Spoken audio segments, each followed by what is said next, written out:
শাহ সুলতান আতিকের লেখা ছোট গল্প। গল্পের নাম ছোট্ট চুরি। রিমি একটি ছোট মেয়ে, তার বয়স মাত্র ৮। একদিন সে মায়ের সঙ্গে হাটে যায়।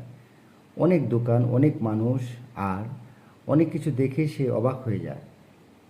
এক দোকানে ছোট ছোট রঙিন চুড়ি দেখে রিমির চোখ জল জল করে ওঠে। সে মায়ের হাত টেনে বলে, মা, একটা চুড়ি নেব?